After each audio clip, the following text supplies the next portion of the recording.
ആദ്യമേ ഞങ്ങളുടെ പരിപാടിയിലേക്ക് സ്നാനം സ്വീകരിച്ച് എത്തിയിട്ടുള്ള മുഴുവൻ രക്ഷിതാക്കളെയും വാക്കിൽ സ്വാഗതം ചെയ്യുന്നു. ഖുർആൻ ഫെസ്റ്റ് ഈ പ്രാവശ്യം പേരാമ്പ്ര വെച്ച് നടന്നു. 19 കുട്ടികളെയും കൊണ്ട് നമ്മൾ പോയി. ആ ഒരു മത്സരത്തിന്റെ കുട്ടികൾ അവിടെ അവതരിപ്പിച്ച പ്രോഗ്രാമുകൾ ആദ്യത്തെ സെഷനിൽ ഇവിടെ കുട്ടികൾ അവതരിപ്പിക്കുകയും അവർക്ക് കിട്ടിയ സമ്മാനങ്ങൾ വിതരണം ചെയ്യുകയും എന്നതാണ് ആദ്യത്തെ സെഷന് കൊണ്ട് നമ്മൾ ഉൾപ്പെടുത്തിയിരിക്കുന്നത്. രണ്ടാമത്തെ സെഷനിൽ നമ്മുടെ ചീഫ് ഗസ്റ്റ് ആയിട്ടുള്ള സുഷി സാറുടെ ക്ലാസ്സും അതേപോലെ 2 ഫസ്റ്റ് ഹത്തം പൂർത്തീകരണ ചടങ്ങും 2 സെക്കൻഡ് ഹത്തം പൂർത്തീകരണ ചടങ്ങുമുണ്ട്. അതുപോലെ തന്നെ ഭക്ഷണത്തോടു കൂടി പിരിയുന്നതാണ് രണ്ടാമത്തെ സെഷൻ. ഇൻഷാ അല്ലാഹ് അവരുടെ പ്രോഗ്രാമുകളിലേക്ക് പോകാം.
എന്റെ കവിയുടെ പേര് കാഴ്ചക്കപ്പുറം.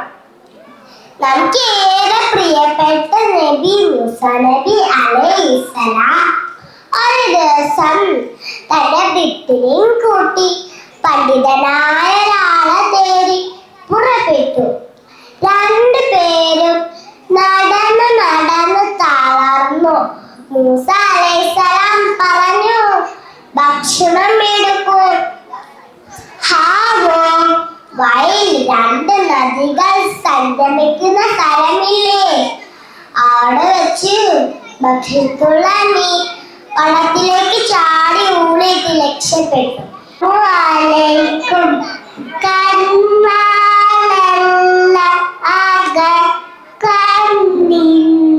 വെളിച്ചം കൊണ്ടേ കാണാവൂ, മുന്നിൽ കാണും നിഴലതിനു പിന്നലെ അറിവ് നേരാവൂ.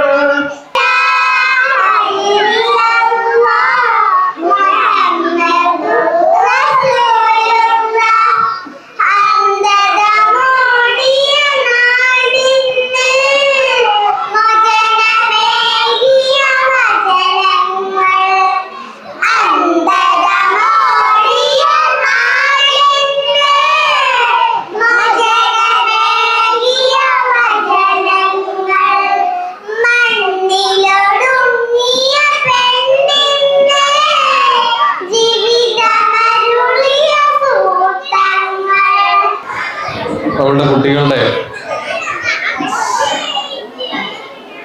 പരിപാടികളാണ് നമ്മൾ വീക്ഷിച്ചുകൊണ്ടിരിക്കുന്നത്. നമ്മുടെ ഈ കുട്ടികൾ ഇവിടെ കളിച്ചുകൊണ്ടിരിക്കുന്നുണ്ട്. അപ്പൊ ഈ കുട്ടികളാണ് ഈ പറഞ്ഞ പരിപാടികളൊക്കെ ഈ രൂപത്തിലുള്ള അച്ചടക്കത്തിൽ പരിപാടികൾ ബൈഹാർട്ടാക്കി അതിന് വേണ്ട ആക്ഷൻസ് ഒക്കെ കൊടുത്ത് പരിപാടികൾ ഭംഗിയായി അവതരിപ്പിച്ചിട്ടുള്ളത്. അതിലേറ്റവും നമുക്കറിയാവുന്നതുപോലെ നമ്മളുടെ ഹെവൻസിലെ മെന്റേഴ്സാണ് അതിൻ്റെ പിന്നിൽ പ്രവർത്തിച്ചിട്ടുള്ളത്. അവർക്ക് എല്ലാവിധ ആശംസകളും പ്രാർത്ഥനകളും നേരുകയാണ്.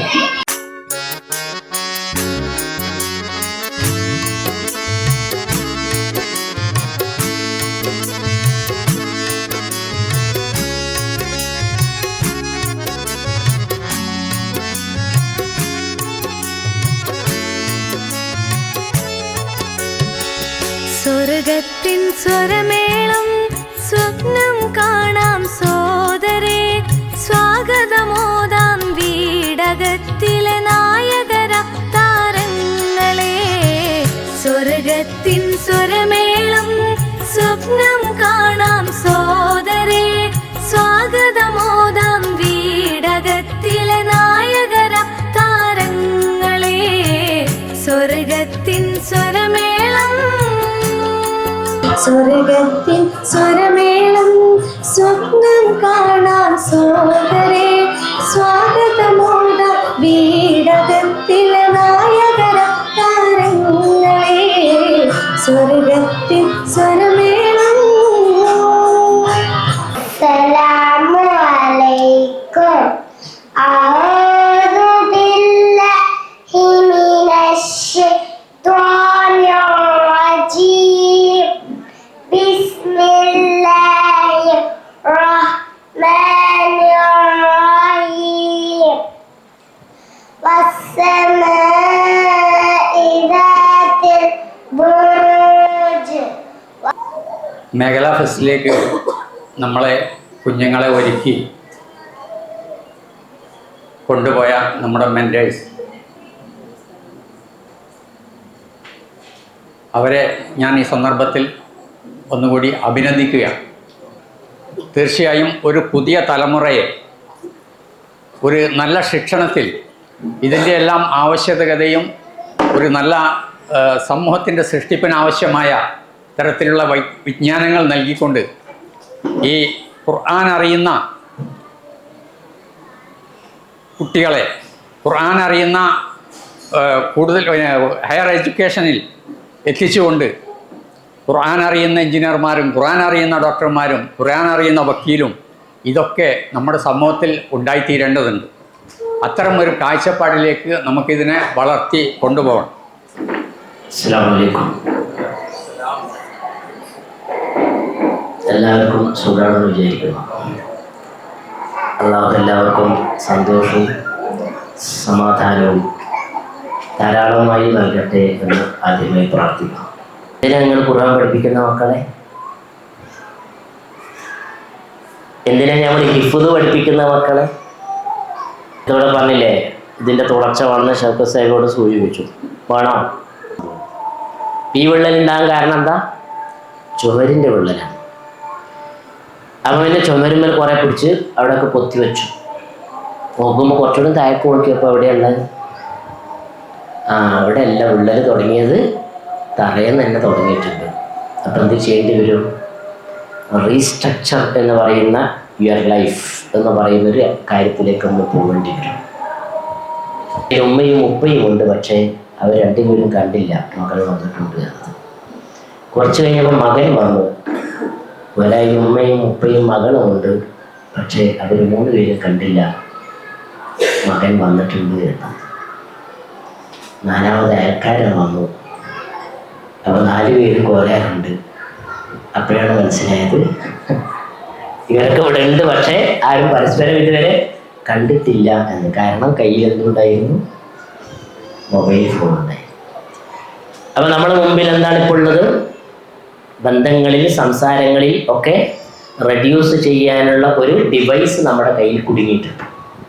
അത് നമുക്ക് എന്ത് ചെയ്യണം? നമ്മുടെ സംസാരങ്ങളെ നമുക്ക് സ്നേഹത്തിൻ്റെ അടിസ്ഥാനത്തിൽ കൊടുക്കാൻ പറ്റും. ഇങ്ങനെ സ്നേഹത്തോടെ വർത്താനം പറയാം. സ്നേഹത്തോടെ വർത്താനം പറയാം. ഇങ്ങനെയൊക്കെ നമുക്കറിയാത്തതുകൊണ്ടാണോ? ശരിക്കും പറഞ്ഞാൽ സ്നേഹത്തോടെ വർത്താനം പറയാൻ നമുക്കറിയില്ലേ? അതിന് വേറെ കോഴ്സൊന്നും നമ്മൾ പഠിക്കേണ്ടിയില്ലല്ലോ. നമുക്കറിയാം, നല്ലോണം അറിയാം. ചെപ്പും അങ്ങനെ പറയുമോ? നമ്മൾ പറയുമോ? പറയൂല. എന്താ കാരണം? എന്തായിരുന്നു? ഈഗോ. അതൊരു പ്രധാനപ്പെട്ട വാക്കാണ്. ഈഗോ എന്നാണ് സാധനം. ഞാനാരാ മോന് അല്ലേ? എന്നോടാ കളി? എന്നോടാണോ കളി അല്ലേ? ഞാനാരാ മോന് എന്നൊരു സംഗതിയുണ്ട്. അപ്പം ഞാൻ, നീ എന്ന ആ വാക്ക് ഞാൻ നേരത്തെ പറഞ്ഞല്ലോ, അതില്ല ഇവിടെ. അതാരുള്ളൂ? സൗജയേ ഉള്ളൂ, നമ്മളേ ഉള്ളൂ. നമ്മൾ എന്നതിന് പകരം ഞാൻ, നീ എന്ന 2 വാക്കൊരു കുടുംബത്തിൽ എന്ന് വന്നോ, നീ പറഞ്ഞിട്ടല്ലേ അതങ്ങനെ എന്ന് പറഞ്ഞ് കഴിഞ്ഞ് അന്നത്തോടെ എന്തായി? ആ ഒരു നമ്മൾ എന്ന ആ ബന്ധം അവിടെ ബ്രേക്കായി കഴിയും. അതുകൊണ്ട് എന്ത് ചെയ്യണം? ഈഗോ എന്ന് പറഞ്ഞ സാധനത്തെ പേടിക്കണം. തേർന്ന കിട്ടിയ നമുക്ക് ഈഗോ. നമ്മളൊക്കെ എന്ത് എന്ന മനുഷ്യ സഹജമായ മനുഷ്യ സൃഷ്ടിപ്പിൽ തന്നെ ഉള്ള ഒരു കാര്യത്തെ യാഥാർത്ഥ്യമായിട്ട് നമ്മൾ അംഗീകരിക്കണം. ഏത് സമയത്ത് ഈ സാധനം വരും. അപ്പോൾ നമ്മൾ എന്ത് ചെയ്യണം? അതിനെ സ്നേഹം കൊണ്ട് അതിനെ മറികടക്കണം. അത് ഏറ്റവും അധികം അനുഭവിക്കേണ്ടത് ആരാന്നറിയോ? മക്കളാണ്.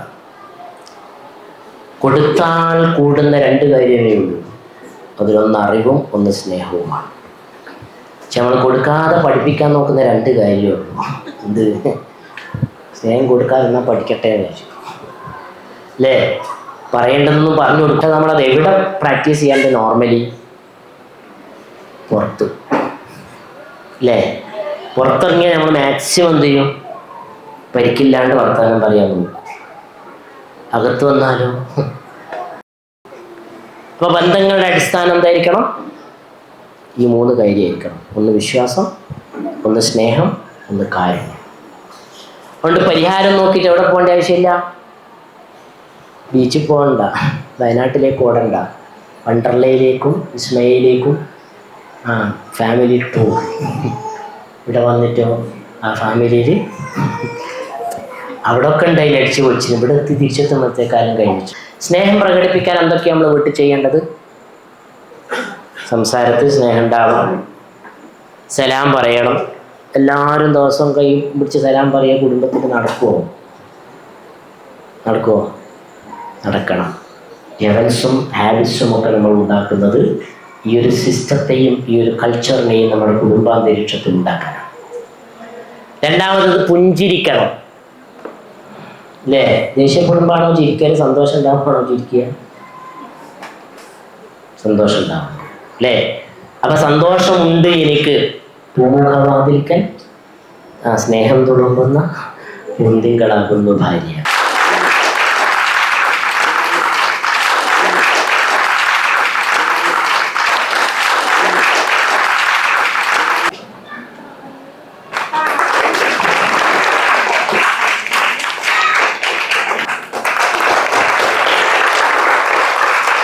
ഹെവൻസുമായി ബന്ധപ്പെട്ട് 2 സംഗതികൾ നമ്മൾ സാധാരണ ഹെവൻസിന്റെ യൂട്യൂബ് വീഡിയോ കാണുമ്പോൾ ഹെവൻസ് പ്രീ സ്കൂൾ എന്ന് കഴിഞ്ഞിട്ട് ഒരു ടൈറ്റിൽ ഉണ്ട് താഴെ, അപ്പ് എബവ് ദ വേൾഡ്.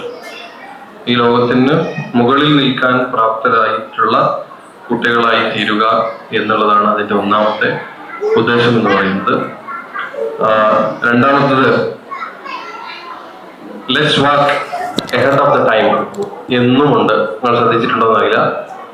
സമയത്തിന്റെ മുൻപേ നടക്കാം എന്നതാണ് അതുകൊണ്ട് ഉദ്ദേശിക്കുന്നത്. ആദ്യം തന്നെ സർവശക്തനായ നാഥന് സ്തുതി പറഞ്ഞുകൊണ്ടാണ് ഇവിടെ നിൽക്കുന്നത് തന്നെ. സത്യം പറഞ്ഞ വാക്കുകളില്ല, അത്രയും സന്തോഷമുണ്ട് ഹത്തം തീർത്തപ്പോൾ. ഈ ഹെവൻസിൽ ചേർത്താൻ ആദ്യം എനിക്ക് വലിയ താല്പര്യമില്ലായിരുന്നു. ഞാൻ ആദ്യം പറഞ്ഞിട്ടുണ്ടായിരുന്നു, എങ്ങനെ ഈ പ്രായത്തിൽ ഒരു പഠിച്ചാൽ നമുക്ക് മുന്നോട്ട് കൊണ്ടുപോകാൻ കഴിഞ്ഞില്ലെങ്കിൽ പ്രശ്നമല്ലേ, അങ്ങനെയൊക്കെ പറഞ്ഞ് ഞാൻ ഇങ്ങനെ ബാക്കോട്ട് അടിച്ചിരുന്ന സമയത്ത് എൻ്റെ താത്തൻ്റെ മൂത്ത മകളിൽ കണ്ട മാറ്റം ഈ ഹെവൻസിൽ ചേർത്തിയപ്പം അവളിലുണ്ടായ അവളുടെ മുന്നേ ഉള്ള ആ സ്വഭാവങ്ങളും ഇതൊക്കെ ഈ ഹെവൻസ് ചേർത്തിയതോടുകൂടി അവളിലുണ്ടായ മാറ്റം കണ്ടപ്പോൾ ഞാൻ ഉറപ്പിച്ചു എൻ്റെ മോളും ഇവിടെ തന്നെയാണ് എന്നുള്ളത്. അങ്ങനെയാണ് ഞാൻ ഇവിടെ ചേർത്തുന്നത്. അപ്പോൾ പിന്നെ അവളുടെ ഓരോ മാറ്റങ്ങളിലും ഞാൻ വളരെയേറെ അഭിമാനം കൊണ്ട നിമിഷങ്ങൾ വരെ ഉണ്ടായിട്ടുണ്ട്.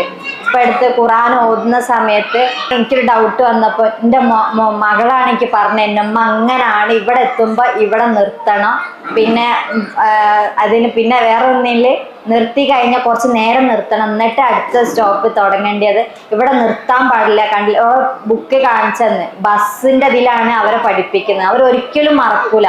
ഓരോ ബസ് സ്റ്റോപ്പും അതുപോലെ ബസ്സും 2 ബസ് സ്റ്റോപ്പ് ഉണ്ട്. അതിൽ ഒന്നിൽ നിർത്തുകയാണെങ്കിൽ മറ്റേൽ നിർത്താൻ പാടില്ല. അങ്ങനെ നിയമങ്ങൾ ഓരോന്ന് പറഞ്ഞുതരാം. കാരണം അവർക്ക് മറക്കുന്നില്ല. അങ്ങനെ ആ ബസ്സിന്റെ ഇതിൽ ഇങ്ങനെ ഒരു കഥ പറയുന്ന പോലെ എനിക്ക് നിയമങ്ങൾ ഇങ്ങനെ പറഞ്ഞു തരുമ്പോൾ സത്യം പറയാം കണ്ണിന്ന് വെള്ളം വന്നു പോകും അറിയാണ്ട് തന്നെ. കാരണം ഈ പ്രായവും നമ്മളെ പ്രായം തമ്മിലുള്ള ഒരു ചെറിയ മോൾ ഉമ്മനെ പഠിപ്പിക്കുന്ന ആ ഒരു ഇതിലേക്ക് വരികയാണ്. ഓതുമ്പോൾ വളരെ കൃത്യമായിട്ടാണ് ഓതലോ. എന്താണ് അങ്ങനെ എല്ലാ ഭാഗവും മണിക്കേണ്ടോടത്ത് മണിച്ച് പിന്നെ അതേമാതിരി ഓരോ നിയമം കണ്ട് അവിടെ നിർത്തും ഓതുന്നത്. എന്നിട്ട് പിന്നെ അതിനെക്കുറിച്ച് കഥ പറയും. ഇതിങ്ങനെ ചിലപ്പോൾ മാമറ്റോ പറഞ്ഞു കൊടുത്തായിരിക്കും അതിൻ്റെ ഇത് എങ്ങനെയാണ് ആ കഥ മൊത്തം പറഞ്ഞിട്ട് അടുത്ത് ഓതുള്ളൂ. പക്ഷെ ഖുർആൻ ഒരിക്കലും ഇനി അവള് മറക്കൂല എന്നുള്ള എനിക്ക് ഉറപ്പ്. അവള് ആ ഒരു ബന്ധം ഖുർആനുമായിട്ടുള്ള ബന്ധം എപ്പോഴും ഉണ്ടാവും എന്ന് എനിക്ക് ഉറപ്പുണ്ട്. കാരണം അങ്ങനെയാണ് അവൾ ഓതുന്നത്. ഖുർആൻ എടുത്ത് ചോദിച്ചാൽ അവൾ കൂളായിട്ട് അത് അക്ഷരസ്ഫുടതയോട് കൂടിയിട്ട് പാരായണം ചെയ്യും. പല കാര്യങ്ങളും അവളിന്ന് പഠിക്കാൻ കഴിഞ്ഞിട്ടുണ്ട്. പ്രാർത്ഥനകൾ നമ്മൾ കുറേ പ്രാവർത്തികമാക്കാത്ത കുറേ പ്രാർത്ഥനകൾ ഓള് പ്രാവർത്തികമാക്കുന്നത് കണ്ടിട്ട് നമ്മളത് പ്രാവർത്തികമാക്കിയിട്ടുണ്ട്. ഏതായാലും ഹെവൻസിൽ ഈ ഒരു സ്ഥാപനത്തിന് ഇത്ര നന്ദി പറഞ്ഞാലും മതിയാവില്ല. ഇനിയും കുറേ കുട്ടികൾ നമുക്ക് പരിചയമുള്ള കുട്ടികളൊക്കെ ഈ സ്ഥാപനത്തിലേക്ക് എത്തിക്കണം എന്നുള്ളതാണ് എനിക്ക് പറയാനുള്ളത്.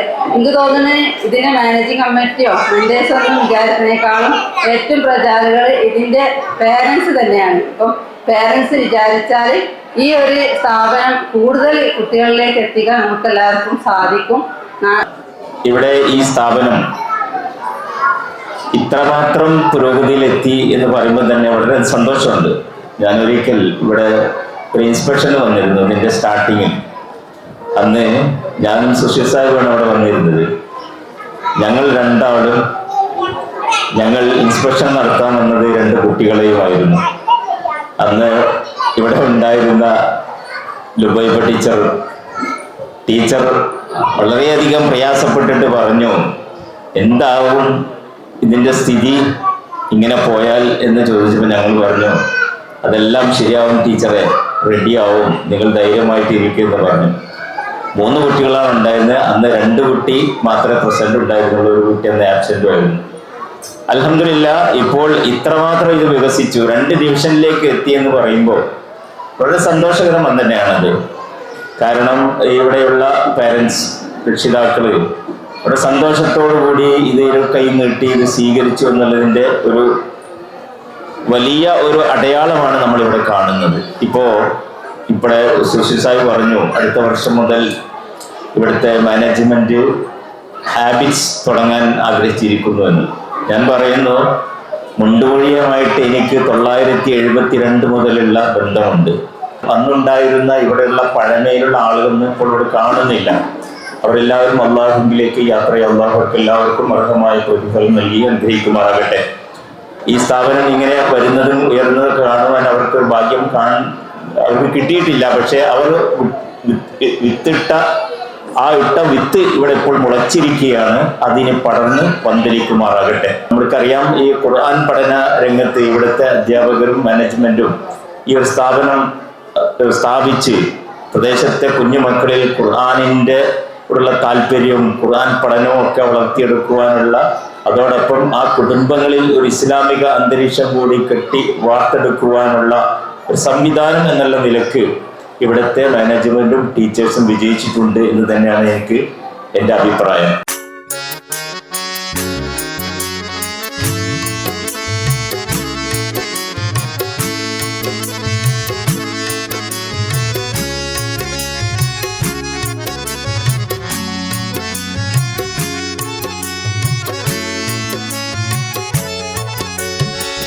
സ്വർഗത്തിൻ സ്വരമേളം സ്വപ്നം കാണാം സോദരേ, സ്വാഗതമോദാം വീടകത്തിലെ നായകര താരങ്ങളെ. സ്വർഗത്തിൻ സ്വരമേളം സ്വപ്നം കാണാം